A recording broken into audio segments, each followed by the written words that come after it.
आज की ये कहानी राजस्थान के ज़िला सीकर से है। यहाँ पर एक गांव है सिहोट बड़ी।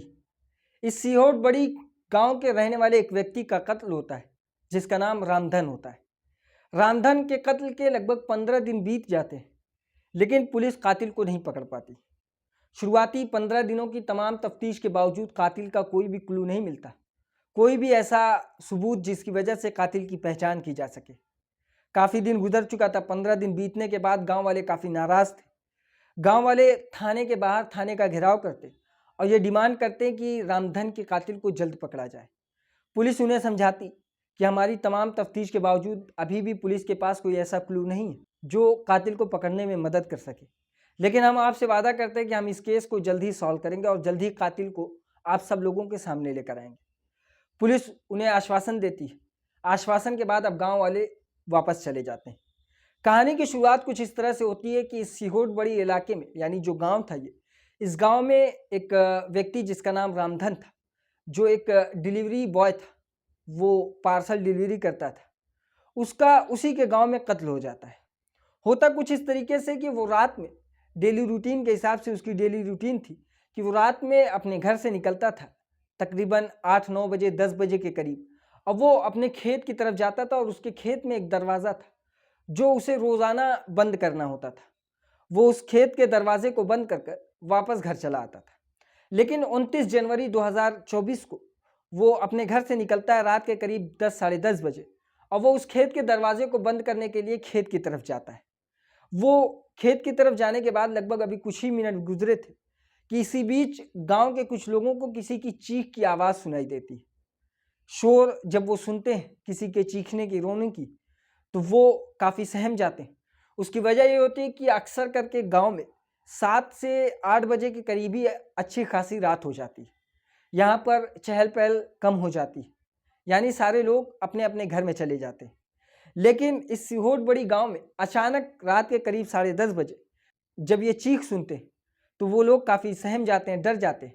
लेकिन हिम्मत करते हुए वो जिस तरफ से चीख की आवाज़ आई थी उस तरफ भागते हैं और वो ये देखते हैं कि जो रामधन था वो अपने घर से इस दरवाजे को बंद करने के लिए अक्सर जाया करता था।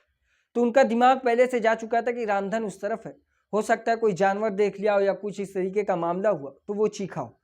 वो भागते हुए उस खेत की तरफ जाते हैं और जैसे ही उसके खेत में जाते हैं, उसके दरवाजे के पास, तो देखते हैं कि रामधन ज़मीन पे पड़ा हुआ है और उसकी बॉडी से बेहद खून निकल रहा है और उसके शरीर पर बहुत ही गहरा कट का निशान है, यानी चाकू से उसके शरीर पर काफ़ी गहरा निशान पाया जाता है।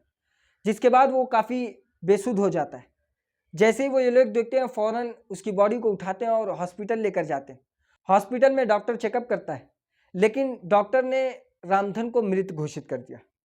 अब इसके बाद फिर पुलिस को कॉल किया जाता है। पुलिस की एक टीम हॉस्पिटल आती है और वो बॉडी को पोस्टमार्टम के लिए पोस्टमार्टम हाउस भेज देती है।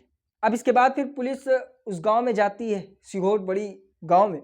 वहां जाने के बाद फिर उसके खेत में जितने भी क्लू मिल सकते थे उन सारे क्लू को इकट्ठा करती। पुलिस वहां से जितने भी फुटप्रिंट होते, फुटप्रिंट सिर्फ रामधन के और उसके अलावा एक और फुटप्रिंट जो वहां पर मौजूद था, जूते का निशान, उसे भी इकट्ठा करते हैं।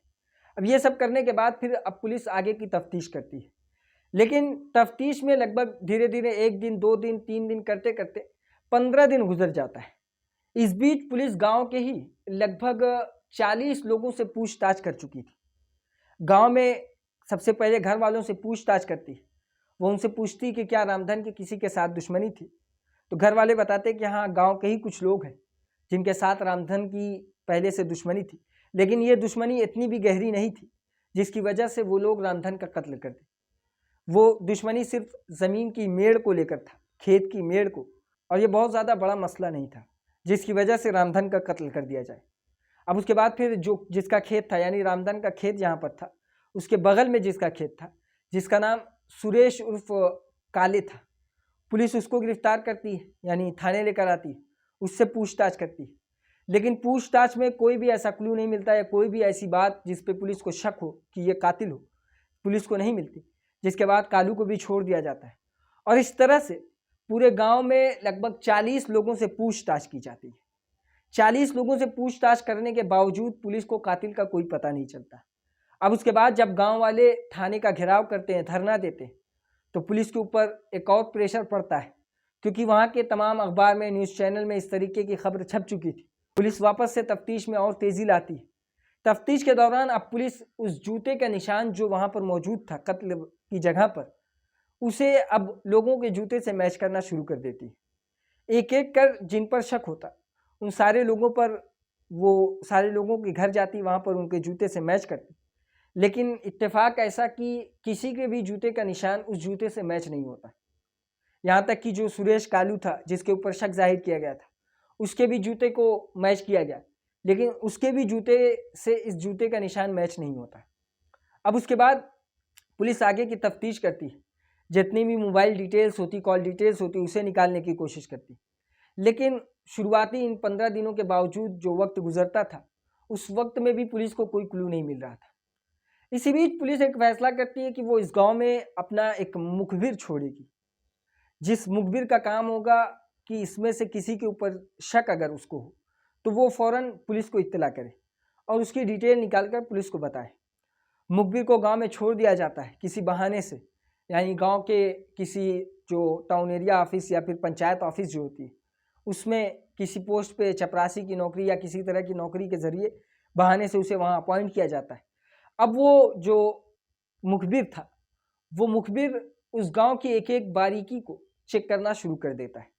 वो सभी लोगों को ऑब्ज़र्व करता है, यानी उनकी हरकत को और उनके रवैये को, उनकी बातचीत को ये महसूस करना चाहता है, ये पता लगाना चाहता है कि आखिर इनमें से कातिल कौन है। इसी बीच उस मुखबिर को एक कामयाबी भी मिलती है।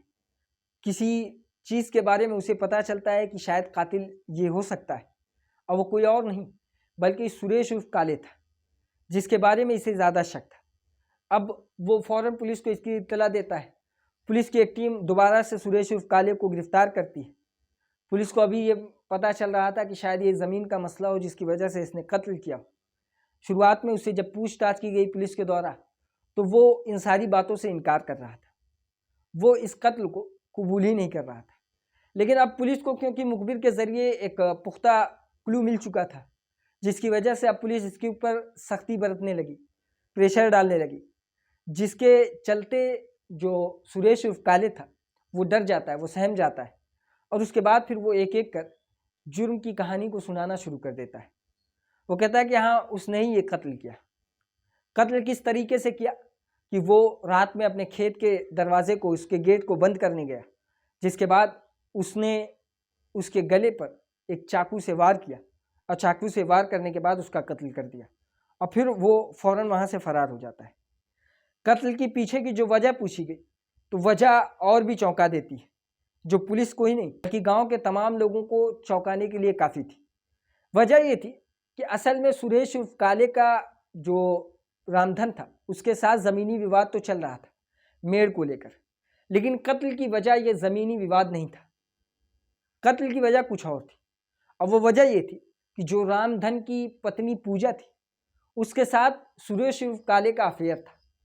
वो खेत में उसके साथ मुलाकात उसकी हुई, और खेत में मुलाकात होने के बाद दोनों ने एक दूसरे को नंबर एक्सचेंज किया, जिसके बाद इनके बीच बातचीत भी हुई, और उसके बाद जब इन दोनों के बीच रिश्ता काफ़ी गहरा होने लगा, फिर पूजा ने सुरेश उर्फ काले को कन्विंस किया, अपनी बातों में फंसाया, और ये कहा कि जो रामधन है उसका कत्ल कर दिया जाए, जिसके बाद ये हम लोगों का रास्ता आसान हो जाएगा, हम दोनों कहीं और चलकर एक दूसरे के साथ शादी कर लेंगे, अच्छी ज़िंदगी आपस में साथ में बिताएंगे।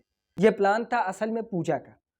पूजा रामधन की पत्नी थी, लेकिन अफेयर के चलते रामधन से इसको नफरत हो जाती। वो बात बात पे उससे टोकता था, जिसकी वजह से वो नाराज़ रहती, तो वो उसे रास्ते से हटाने का प्लान करती। अब प्लान के तहत सबसे पहले जो पूजा थी वो रामधन से नाराज़ होकर अपने मैके चली जाती, लेकिन रामधन उसके घर जाता है, उसे मनाता है, उसके परिवार के साथ बातचीत करता है। अब बातचीत करने के बाद फिर वो पूजा को अपने साथ अपने घर वापस लेकर चला आता है। उसके बाद काफ़ी कोशिशों के बावजूद, यानी सुरेश उर्फ काले के मुताबिक, सुरेश उर्फ काले ने लगभग 1 साल से प्लान ये किया था कि रामधन को रास्ते से हटाना, उसका कत्ल करना है। 1 साल से वो मौका खोज रहा था, और वो मौका जो 29 जनवरी को उसे मिला था, उससे एक दिन पहले भी उसने कोशिश की थी रामधन को मारने के लिए, लेकिन कत्ल के वक्त वो काफ़ी डर जाता है, जिसकी वजह से वो कत्ल नहीं कर पाता है।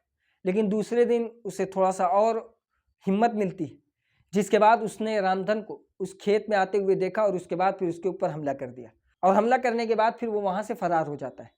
जो जूते का निशान वहाँ पर पाया गया था, वो जूते का निशान असल में किसी और का नहीं बल्कि सुरेश उर्फ काले का ही था।